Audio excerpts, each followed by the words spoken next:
Hello, my name is Clayton Callahan. I am 33 years old. Today I stand here amidst a quiet cemetery in Nashville, Tennessee, where the chilly autumn winds wrap around my fingers as if trying to pull me to some faraway place. Beside me is Max, a 13-year-old boy with deep gray eyes that every time I look into them reveal a fragment of the past, of Tiffany, of Isla, of the days I once thought happiness was eternal. We stand before two graves, one large, one small. On the tombstones, their names are deeply etched: Tiffany Callahan, my wife; Isla Callahan, my daughter. Two lives that have left me, leaving behind voids that cannot be filled. I don't say much, neither does Max. The boy stands there clutching an old worn cloth doll, Isla's favorite toy. It's tattered, the doll's plastic eyes clouded by time, but Max holds it as if it's the only thing still connecting him to his sister. I place a bouquet of white daisies on Tiffany's grave. The delicate petals tremble lightly in the wind, as if trying to say something I cannot hear. Max bends down, placing the doll beside Isla's tombstone. His movements slow, almost reverent. I see his shoulders tremble slightly, but he doesn't cry. Max never cries in front of me. Perhaps he thinks he has to be strong, the way I try to hide the pain in my heart. The cemetery today is unusually peaceful. Rows of maple trees glow with vibrant yellow, their leaves falling gently to the ground, forming a red-orange carpet beneath our feet. In the distance, the clear chirping of birds only deepens my sense of emptiness. I look at Max, the boy with tousled brown hair, his cheeks flushed from the cold wind. He is all I have left, and also a vivid reminder of the promise I once made to Tiffany. A promise I've tried my hardest to keep, though the cost has been greater than anything I could have ever imagined. I don't know where to begin this story. Perhaps from the early days when everything was as bright as summer sunlight, or from the moment it all came crashing down, when I realized life is never fair. But standing here before these two graves, I know that everything stems from Tiffany, the woman who changed me, who gave me the world and then took it all away, leaving behind just one final piece. More than 10 years ago, I met Tiffany on an October afternoon, when golden sunlight streamed through the vibrant red maple trees on the university campus. I, a final-year civil engineering student, stood awkwardly in a cheap suit at the corner of a room during a charity fundraiser for orphans. I was there because a friend had dragged me along, but I wasn't particularly interested. That is, until Tiffany took the stage. She wore a pale blue dress, her brown hair tied up high, her gray eyes sparkling like a lake under the sun. Her voice was clear, strong, yet full of emotion as she spoke about her childhood. A child raised in the foster care system, moving from home to home, never truly belonging to anyone. "I was once a child no one kept," she said, and her sad smile pierced through my chest like a knife. I couldn't take my eyes off her. There was something about Tiffany that made me feel both heartbroken and in awe. A quiet resilience, as if she had learned to stand up after every fall without needing anyone to lift her. When the event ended, I mustered all my courage to strike up a conversation with her. I don't remember what foolish thing I said, only that she laughed, and that laugh made me forget the entire world around me. We started talking more often. Quick coffee breaks between classes, evening walks around the campus when the air was crisp and our breaths mingled under the dim glow of streetlights. Tiffany rarely spoke about her past, but when I asked, she'd smile and give brief answers. "I lived with 7 different families before I turned 18, she said once, as we sat on a wooden bench by the lake. "No one wanted to keep a kid like me for long. Maybe I wasn't lovable enough."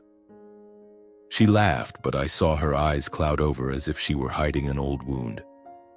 I wanted to tell her she was more lovable than anyone I'd ever met, that I wanted to be the one to keep her. But instead, I took her hand, squeezed it gently, and from that moment I knew I loved her deeply. Tiffany had a way of making me want to be the best version of myself, not because she demanded it, but because her sincerity made me believe life could be better than I'd ever imagined. After graduation, we moved to Nashville into a tiny apartment on the outskirts. It had one bedroom with a window overlooking a street lined with oak trees. The walls were peeling, the faucet leaked, but we didn't care. We had each other, and that was enough to make it a home. I worked for a small construction company, often coming home late with clothes covered in dust and the smell of wood. Tiffany taught kindergarten, bringing home stories about the kids she loved like her own. "Today little Joey drew me a picture," she'd say, her eyes lighting up. It was a house with a whole family standing in front. "I think he wants a real home." I'd hug her from behind, whispering, "You'd give those kids the world if you could." A year later, we got married. The ceremony took place outdoors under the canopy of a large oak tree in a small park. Tiffany wore a simple white dress, her hair loose and natural, and I'd never seen her more beautiful. We didn't have much money, no lavish party, just my parents, a few close friends, and a kind old priest. When she said, "I do," I felt my heart stop. In that moment, I thought this was the peak of happiness, that nothing could be better than this. Then Isla arrived, like a gift from the heavens. She was born on a spring morning when sunlight poured through the hospital window, illuminating the entire room. When the nurse placed Isla in Tiffany's arms, I saw her cry for the first time. "She has my eyes," Tiffany whispered, her voice trembling. I looked at Isla with her soft wisps of hair and deep gray eyes, and I knew my life had changed forever. We named her Isla, meaning island, because she was our entire world, a safe haven amidst the waves of life. The years that followed were the most peaceful I'd ever known. Every morning I woke to Isla's laughter and the smell of coffee Tiffany brewed in the kitchen. Isla grew up fast like a gust of wind, bright, cheerful, and endlessly curious about the world. Tiffany was an incredible mother. She poured her heart into Isla, singing lullabies every night, telling her original fairy tales. "Once upon a time, there was a princess who lived in a magical forest," she'd begin, and Isla would nestle in her mother's arms, her eyes sparkling. I'd often stand in the doorway watching them, wondering what I'd done to deserve this happiness. But even in the sweetest moments, I noticed Tiffany sometimes grew quieter than usual. Some nights she'd sit by the window staring out, her eyes distant. I'd ask if she was okay, and she'd smile, saying she was thinking about the kids in her kindergarten class. I believed her, but deep down I felt a vague unease, as if there was something she hadn't shared. Then one day everything began to change. Tiffany grew more tired. She complained of headaches, and I started noticing small bruises on her arms, appearing more frequently. "I must have bumped into something in class," she'd say, but her voice wasn't convincing. I insisted she see a doctor, and the day we sat in the doctor's office, I felt the floor collapse beneath me. "Acute myeloid leukemia," the doctor said, his voice as flat as if he were reading a weather report. I couldn't breathe. Tiffany gripped my hand so tightly it hurt, but her eyes remained calm. "You have to be strong, Clayton," she said, her voice soft but firm. "For Isla." The months that followed were a nightmare. Tiffany fought the disease with all her strength, but each day I saw her weaken. She still tried to smile, still told stories to Isla, but the light in her eyes faded. I did everything I could, working extra hours to cover medical bills, praying every night, though I'd never been religious. But fate doesn't heed human pleas. Tiffany passed away on a winter morning when snow blanketed Nashville. I sat by her bedside, holding her hand until the last warmth left her body. Isla, only 2 years old, didn't understand what was happening. And I, with my heart shattered, didn't know how to comfort my daughter. I stood silently in our empty apartment, once filled with laughter. Everything was still there. Tiffany's coffee mug on the table, the fairy tale book she'd left half read for Isla. But she was gone.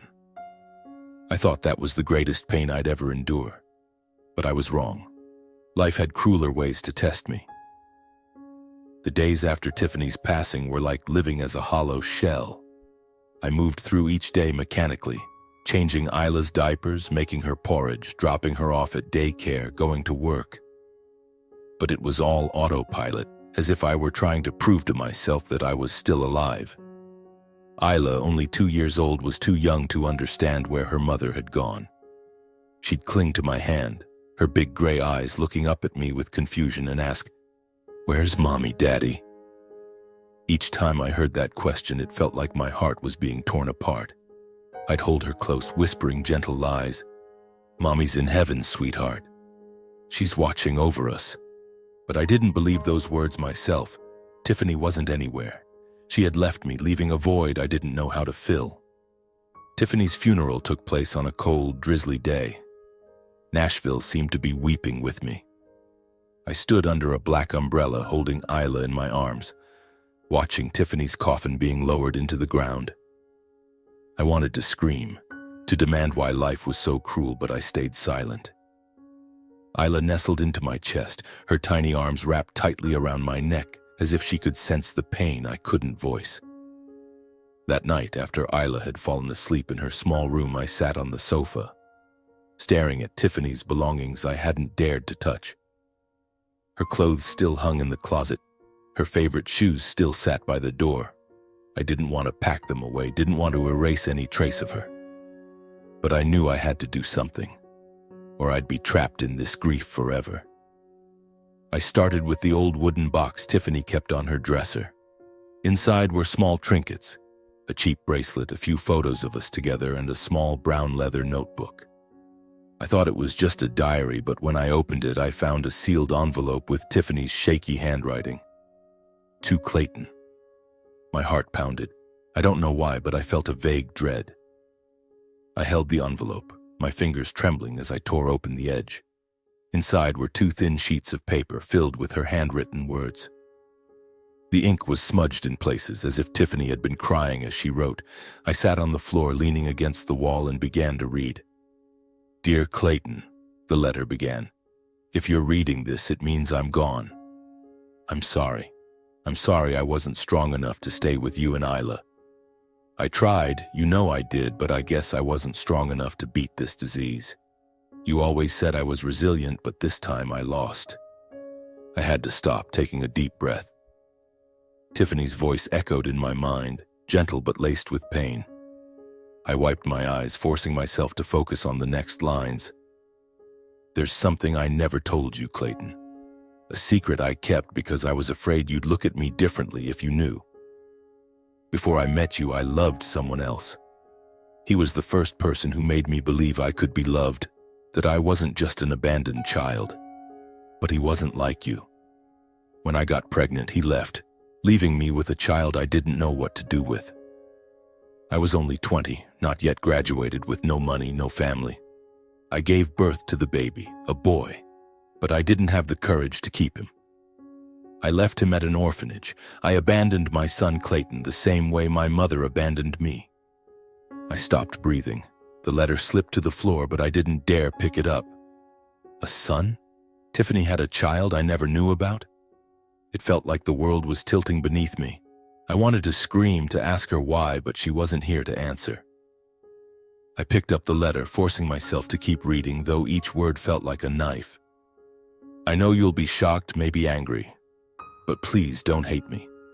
I've lived with that pain every day, and I've tried to make up for it by loving you and Isla with all my heart. But now, knowing I don't have much time left, I have one request. If you can, please find him. His name is Max. I left him at Holy Cross Orphanage. Find him, Clayton, and if you can, love him the way you love Isla. I know it's selfish, but I don't want my son to grow up without knowing what love is the way I did." The letter ended with a short line. "I love you, forever." I sat there on the cold floor, the letter trembling in my hands. I didn't know what I felt, anger, pain, or just an endless emptiness. Tiffany had a son named Max, a piece of her I never knew existed. I wanted to blame her, to ask why she hadn't told me sooner, but then I remembered her distant gaze on those nights by the window. Maybe that's when she was thinking of him, of the heartbreaking choice she'd made. The days that followed, I was like a ghost. I took care of Isla, but my mind was consumed by Tiffany's letter. Find Max? How could I find a child abandoned years ago? But every time I looked into Isla's gray eyes, I saw Tiffany, and her plea echoed in my head. I couldn't ignore it, not because I wanted to, but because I knew Tiffany would never forgive herself if I didn't try. I started searching. I went to Holy Cross Orphanage carrying the letter and an old photo of Tiffany. The woman at the front desk, Martha, looked at me with sympathetic eyes. "I remember Tiffany," she said, her voice low. "She came here with a newborn boy crying so much when she left him." She checked the records and my heart stopped when she confirmed.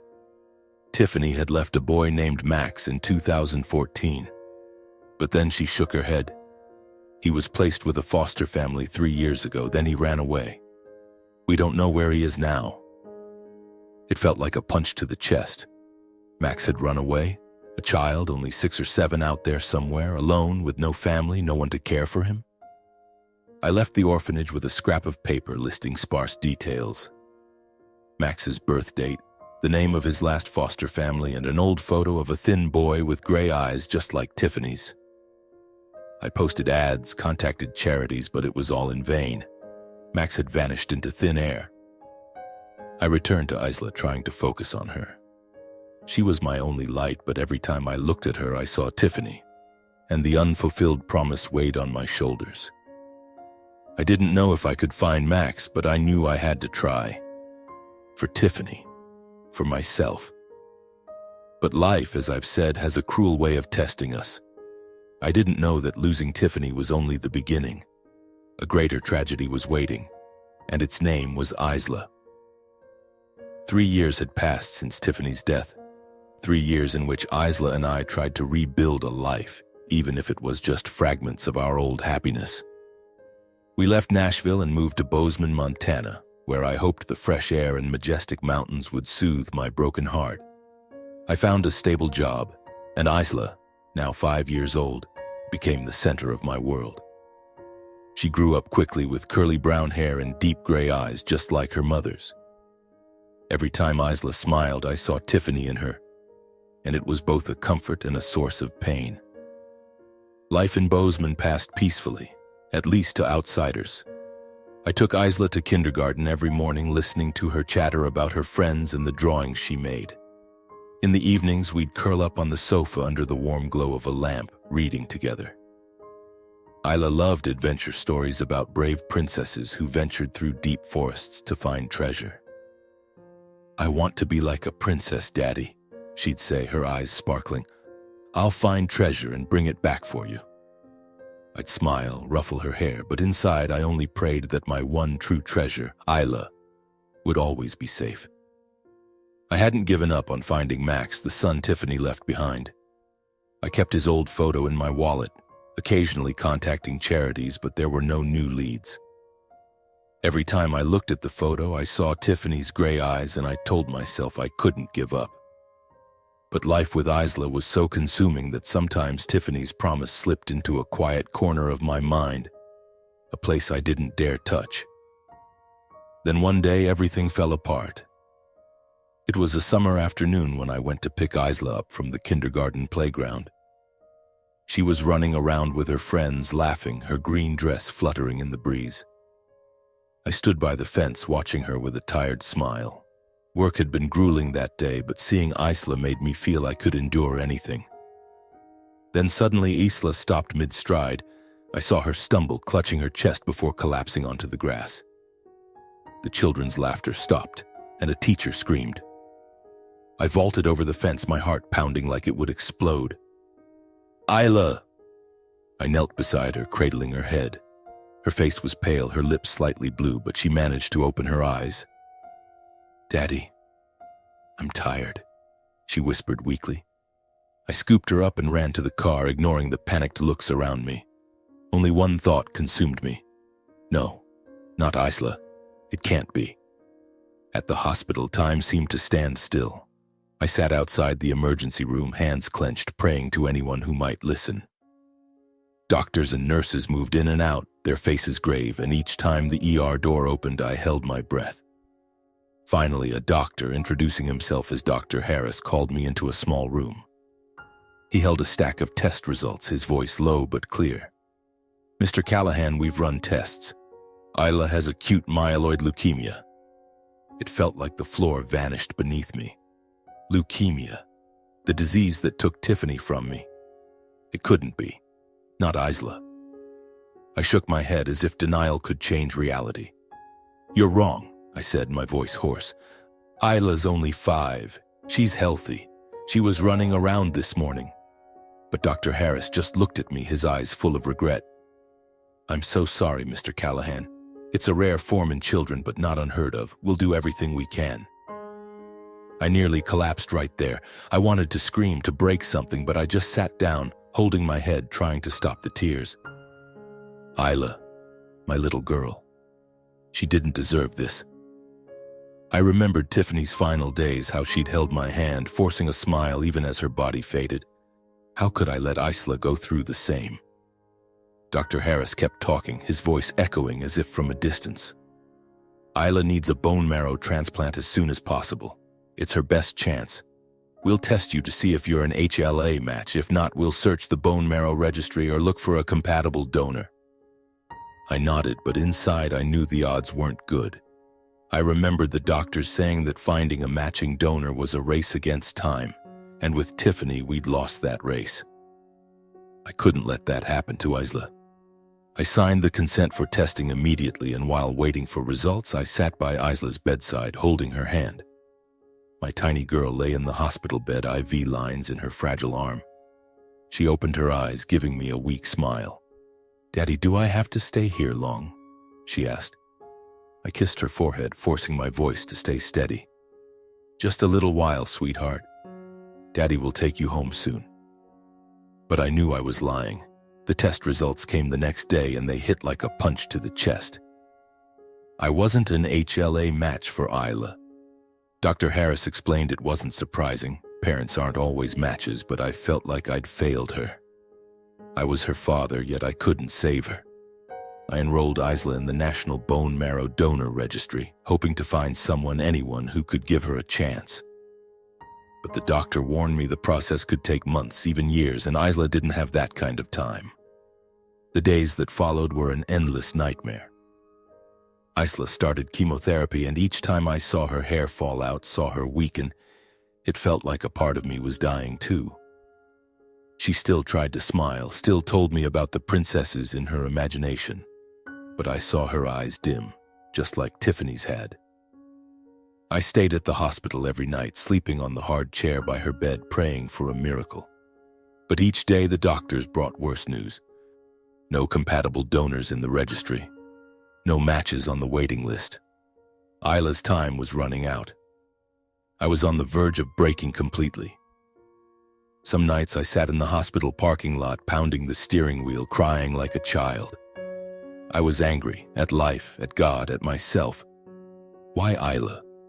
Why was fate so cruel? I thought of Tiffany's letter, her plea about Max. I'd failed her, and now I was failing Isla. I pulled Max's photo from my wallet, staring at his gray eyes. "Tiffany," I whispered as if she could hear, "you were wrong to trust me. I can't save anyone." But then one night, as I sat by Isla's bedside, a nurse from the ER rushed in, her voice urgent.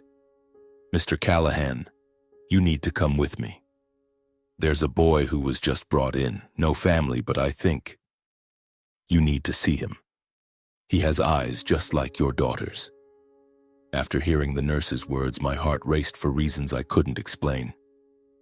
I kissed Isla's forehead, whispering that I'd be right back, and followed the nurse to the ER, unaware that my life was about to change forever.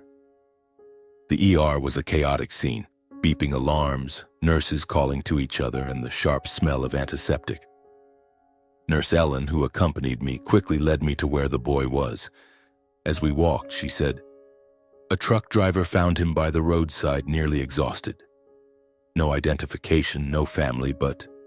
She paused, looking at me as if weighing her words. "He has eyes so much like Isla's.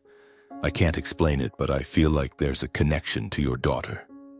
My blood rushed to my head as if the world suddenly narrowed. Eyes like Isla's? I didn't dare think further, but my feet followed Ellen down the hallway to a small room at the end of the ER. Inside, on a bed with white sheets, was a thin boy about 9 years old. He lay there, eyes closed, skin pale, brown hair matted with sweat. An IV line was attached to his arm and the heart monitor beeped steadily. I froze at the door, unable to move. His gray eyes made my heart skip a beat. They were identical to Tiffany's. Identical to Isla's. "This is the boy," Ellen said, placing a hand on my shoulder. "We're trying to contact Child Protective Services, but he hasn't said much. We only know his name is Max." Max? The name rang in my head like a bell. I stumbled back, leaning against the wall for balance. It couldn't be. Not Max. The boy Tiffany left behind, the one I'd searched for without a trace. But as I looked closer, I saw the shape of his face. The slightly pointed chin, the thin lips, exactly like Tiffany's when I met her in college. I pulled the photo from my wallet, comparing them. My hands trembled. This was Max. I was certain. I turned to Ellen, my voice breaking. "I need a DNA test right now." She nodded, asking no questions, as if sensing something monumental was unfolding. While waiting, I sat by Max's bedside, watching him. He was so thin I could see his cheekbones protruding under his skin. His clothes were tattered, covered in dirt, as if he'd been wandering for months. I wondered how he'd survived, alone out there, with no one to protect him. "Tiffany," I thought, "do you see this? I found him." But why now, when Isla was fighting for her life a few floors away? The test results came the next morning. I sat in Dr. Harris's office, gripping the edge of the table. He slid a paper toward me, his voice serious. "The boy, Max, is Tiffany Callahan's son and Isla's brother. The DNA confirms their relation." I nodded, unsurprised, but still felt like a wave had crashed into my chest. Max was Tiffany's son. The boy I'd been searching for was here, in this hospital, but under circumstances I'd never wished for. I returned to Max's room. His gray eyes met mine, full of wariness, like a small animal cornered. "Who are you?" he asked, his voice hoarse. I sat down beside his bed, trying to keep my voice steady. "I'm Clayton. I knew your mother." Max frowned, saying nothing, but his eyes stayed fixed on me. I wanted to tell him everything, about Tiffany, about Isla, about the letter, but I knew it wasn't the time. This boy had been through too much, and I didn't want to scare him. In the days that followed, I split my time between Isla's and Max's rooms. Isla was still weak, but she tried to smile whenever she saw me. "Daddy, I dreamed about Mommy today," she said once, her voice faint. She said I have to be strong. I held her, tears falling silently. Max, on the other hand, was quiet. He recovered quickly with medical care, but kept his distance, answering my questions briefly. I didn't blame him. A runaway child like him had likely learned the world wasn't kind. Then one morning, Dr. Harris called me into his office. He looked at me with a mix of hope and caution. "Clayton, we tested Max's HLA for a potential bone marrow transplant for Isla. The results? They're remarkable. He's a perfect match." I sat there, stunned, unable to believe my ears. A perfect match? For half-siblings, it was almost a miracle. Hope flared in me, but so did fear. Would Max agree? And could Isla survive the transplant? I went back to Max's room, my heart heavy. He was sitting on the bed, staring out the window. "Max," I began, my voice trembling. "You have a sister. Her name is Isla. She's very sick, and you could save her." Max looked at me, his eyes full of doubt. I told him about Isla, about Tiffany, about the disease stealing his sister's life. When I finished, he was silent for a long time. Then he said, his voice cold, "Why should I help? I don't know you or her." But I saw his eyes waver, as if a part of him was struggling. I left the room, giving him time to think. In my heart, I prayed he'd understand, not just for Isla, but for himself. Tiffany wanted him to be loved, to be part of a family. In my heart, I prayed he'd understand, not just for Isla, but for himself. Tiffany wanted him to be loved, to be part of a family. The days that followed were a test of patience. Max kept his distance, but I didn't give up. Each day I visited his room, bringing a cup of hot cocoa or an adventure book I thought he might like. I told him about Tiffany, How she sang lullabies, how she loved children, how she always carried a handkerchief in her pocket. Max listened, but said nothing. Once I caught him sneaking a glance at Tiffany's photo on the table, and his eyes softened, if only for a moment. I also brought Max to see Isla. The first time he stood at the door refusing to enter. Isla lay in bed, frail but still smiling when she saw me. "Daddy, who's that?" she asked, looking at Max. I introduced him as a special friend, not wanting to pressure him. Max stayed silent, watching Isla from a distance before turning away. But I saw him pause in the hallway, his shoulders trembling slightly. I wasn't sure what he was thinking, but I hoped some part of him felt a connection to his sister. Finally, one afternoon, Max called me back as I was about to leave his room. "Mr. Clayton," he said, his voice hesitant, "if I do that test, if I help her, you won't leave me, right?" I looked at him, my heart tightening. This boy, no matter how tough he seemed, was still just a child yearning for love. I knelt down, placing a hand on his shoulder. "Max, I promise. No matter what happens, I won't leave you." He nodded, and for the first time I saw a glimmer of trust in his eyes. Max agreed to the official HLA test, and the results were still miraculous. He was a perfect bone marrow donor for Isla. I hugged him, unable to say anything but thank you. Max just shrugged, but I saw the corner of his mouth twitch upward in a tiny, almost imperceptible smile. The transplant was scheduled for the following week. I sat outside the operating room, hands clenched, praying with everything I had. Both Max and Isla were under special care, and I felt like I was standing on the edge between hope and despair. When Dr. Harris emerged, he was smiling. The transplant was a success. Now we just need to see how Isla responds. The days that followed were a series of miraculous moments I hadn't dared to dream of. Isla, my little girl, began to recover. Her fine hair had nearly all fallen out due to chemotherapy, but her gray eyes sparkled again, like the summer sunlight I'd seen in our early days in Nashville. The doctor said Isla's body was accepting Max's marrow, and her blood counts were improving daily. I sat by her bedside, holding her hand, feeling the warmth of her tiny fingers. And for the first time in months, my heart felt lighter. One morning, as sunlight slipped through the hospital window's curtains, Isla sat up in bed, beaming with a radiant smile. "Daddy, I want to go outside," she said, her voice clear but still frail. I looked at Dr. Harris, who was checking her chart. He nodded, smiling. "She can move around gently, but we'll use a wheelchair for safety." I felt like crying, but instead I hugged Isla, kissing her forehead. "All right, sweetheart. Daddy will take you for a walk." I wheeled Isla out to the hospital's small garden, where beds of golden daisies glowed under the sunlight.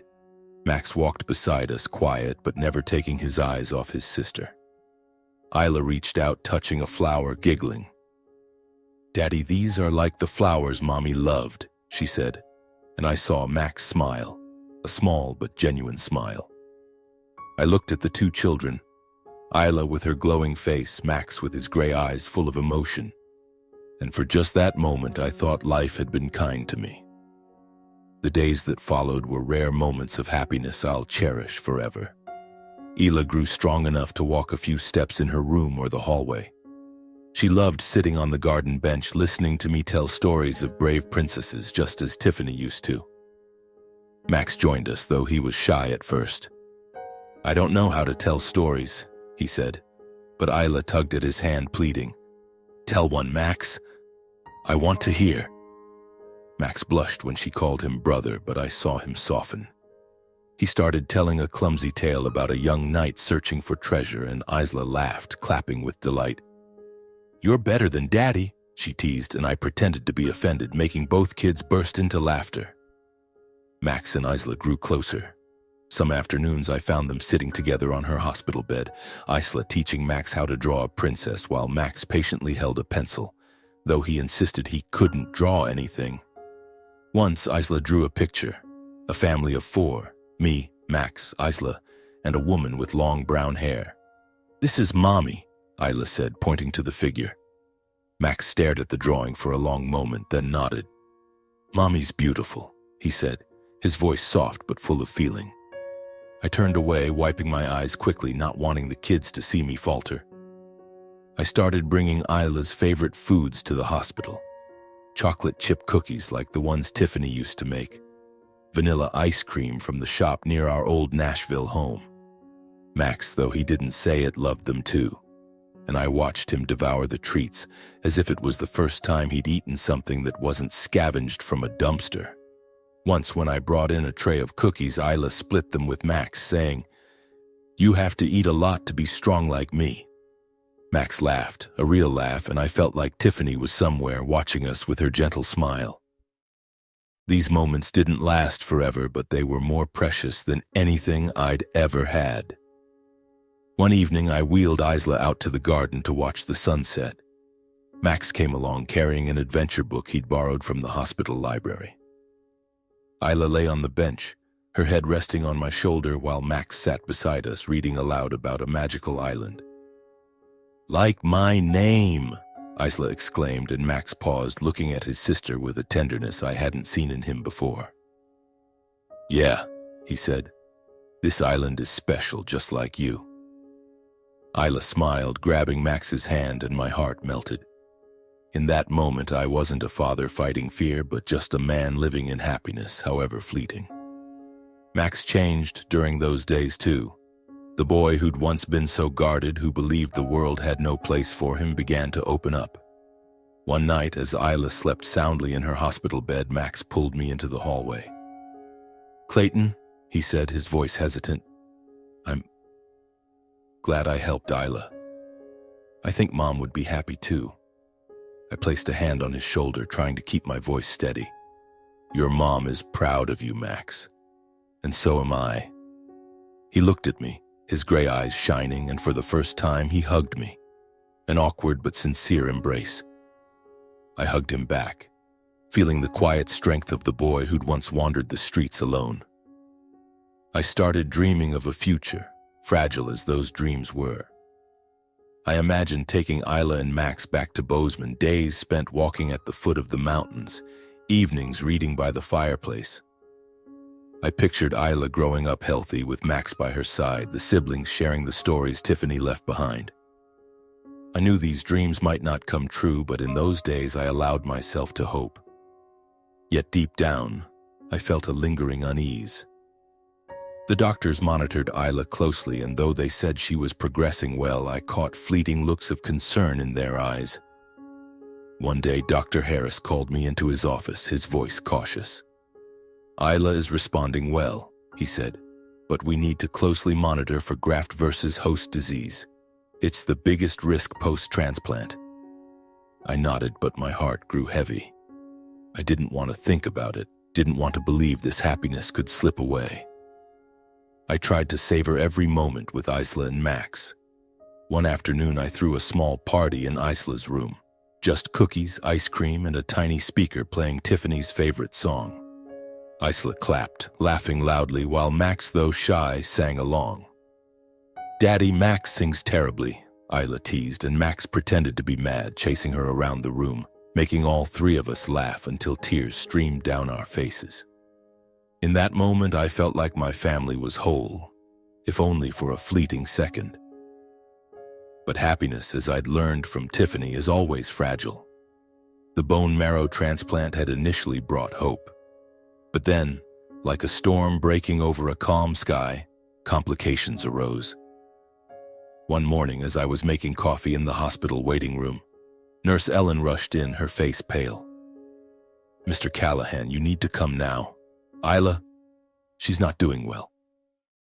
I dropped the paper cup, letting it shatter on the floor, and ran after her. In the room, Isla lay gasping for breath, the heart monitor beeping erratically. Doctors surrounded her, their voices urgent, filled with medical jargon I couldn't comprehend. I stood in the corner, helpless, watching my little girl fight. Max was there too, standing silently by the door, his gray eyes wide with fear.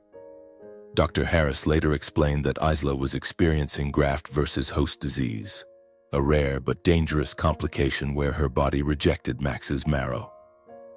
"We're doing everything we can," he said. But his eyes couldn't hide his worry. "She's very weak, Clayton. You need to prepare yourself." Prepare myself?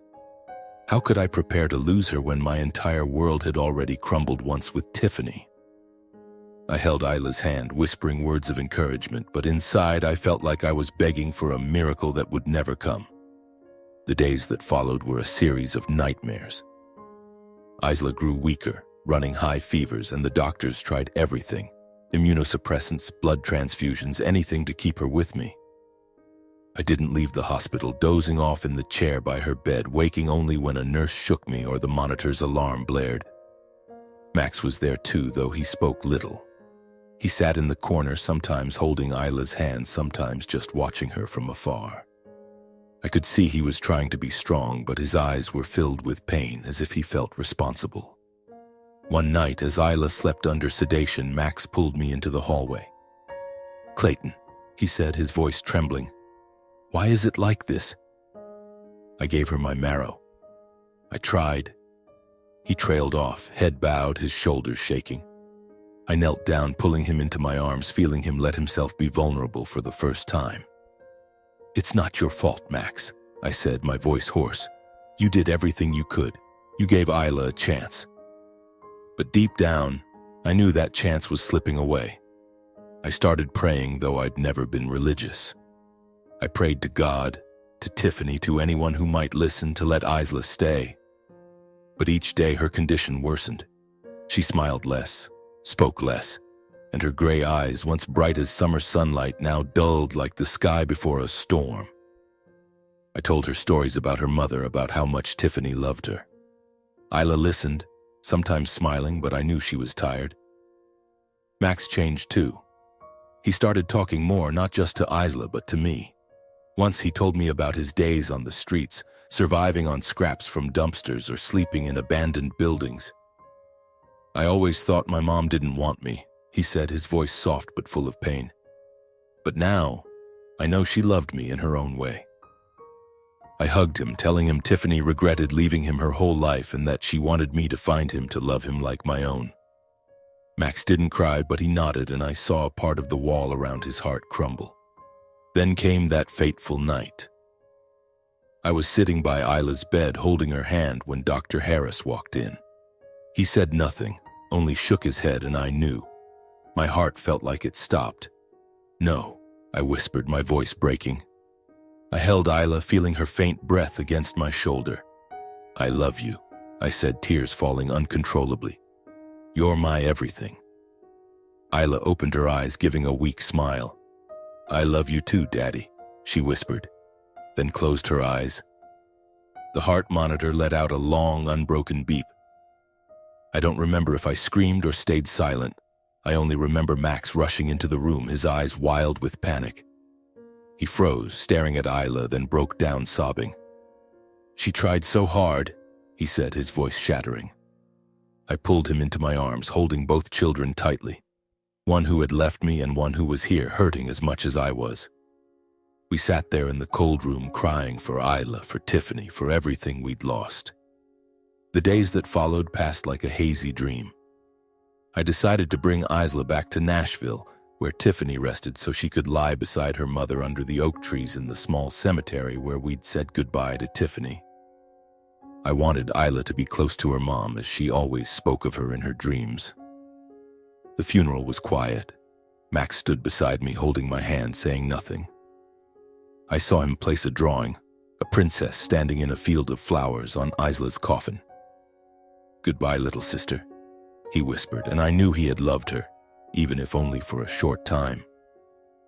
The pain of losing Isla was like a wound that would never heal, but Max became my reason to keep going. The boy with Tiffany's gray eyes was her final piece. I knew I couldn't leave him alone, not just because of my promise to Tiffany, but because I had begun to love him as I loved Isla. Together we faced the pain step by step, and I knew this journey, though agonizing, wasn't over. After Isla's funeral in Nashville, where I laid her to rest beside her mother, Max and I returned to Bozeman, where the majestic mountains stood silently like steadfast companions. Our small house felt emptier than ever. The sofa where Isla used to curl up to hear my stories now bore a thin layer of dust. Her scribbled drawings still clung to the fridge, each line a stab of pain. Max felt the emptiness too. He often sat by the window staring out at the leaf-strewn road, his gray eyes clouded as if searching for something he couldn't name. The first months after losing Isla were a blur. I woke each day trying to keep busy with work and caring for Max, but the pain followed like a shadow. Some nights I lay in bed staring at the ceiling, imagining Isla's laughter echoing from the next room.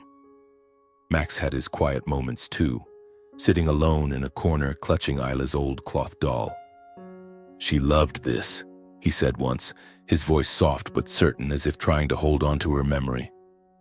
I knew we couldn't live in grief forever. Tiffany had taught me that no matter how cruel life was, we had to find a way to stand up. So I began rebuilding a life for Max and me, one small step at a time.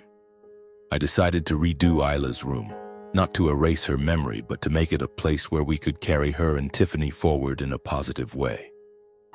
Max and I painted the walls together, choosing a pale blue that Isla once said was the color of the sky in her fairy tales. We set up a small bookshelf, filling it with the adventure stories Isla loved and a photo of Tiffany, her gray eyes shining with a radiant smile. Max hung the drawing he and Isla made, a princess in a field of flowers, on the wall. "Mom would like this place," he said, calling Tiffany Mom for the first time without hesitation. I hugged him, feeling a flicker of warmth in my heart. I also started the process of formally adopting Max. It was a challenging journey filled with lengthy interviews from Child Protective Services and stacks of paperwork. At times, I feared they'd deny me, thinking a single father who just lost his daughter wasn't fit to care for a boy with a complex past like Max. But every time I looked into Max's gray eyes, I remembered my promise to Tiffany, and I knew I couldn't give up. Max at first didn't believe I truly wanted to adopt him. "Why are you doing this?" he asked one evening as we sat eating sandwiches in the kitchen. "I'm not really your son." I looked him in the eyes, my voice firm. "Max, you're Tiffany's son, and that makes you mine. I want you here because I love you." Max fell silent, but I saw his eyes redden. He nodded, and from then on I knew he was starting to trust me. Max began school in Bozeman, and I was surprised at how quickly he adapted. He made friends, though he remained shy, and I saw him smile more often. Once he brought home a drawing from art class, a family with a man, a boy, and 2 bright stars in the sky. "That's Mom and Isla," he said, pointing to the stars. I hugged him, tears falling silently. "That's right, son," I said, calling him son for the first time without hesitation. From then on, Max started calling me Dad instead of Clayton, and I felt that was a small victory, a step forward in our journey.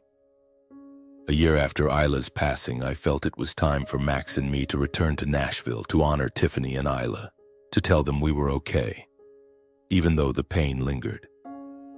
I reached out to Isla's kindergarten colleagues, her friends, Nurse Ellen, and a few others who knew our family. They agreed to join a small memorial at the cemetery, and I found some comfort in knowing Tiffany and Isla were still remembered. The trip to Nashville was an emotional journey. Max sat in the passenger seat, clutching Isla's cloth doll, his gray eyes fixed on the window. "You okay?" I asked softly. Max nodded, but I saw his hands tighten around the doll. "I want to tell Mom and Isla I tried," he said, his voice small but resolute. I placed a hand on his shoulder, saying nothing, but in my heart I knew Tiffany would be proud of this boy. The memorial took place under the oak trees in the Nashville cemetery. I placed a bouquet of white daisies on Tiffany's grave, while Max set a new drawing, a princess and a boy standing side by side, on Isla's. Ellen shared stories about Tiffany, how she always brought joy to the kids at kindergarten. "Tiffany would be so proud of you both," she said, looking at Max and me. Max held my hand, and I felt the quiet strength in his fingers. He didn't cry, but I saw his shoulders tremble slightly, and I knew he was learning to say goodbye. Today I stand here in the Nashville cemetery, where the gentle autumn sunlight filters through the oak trees,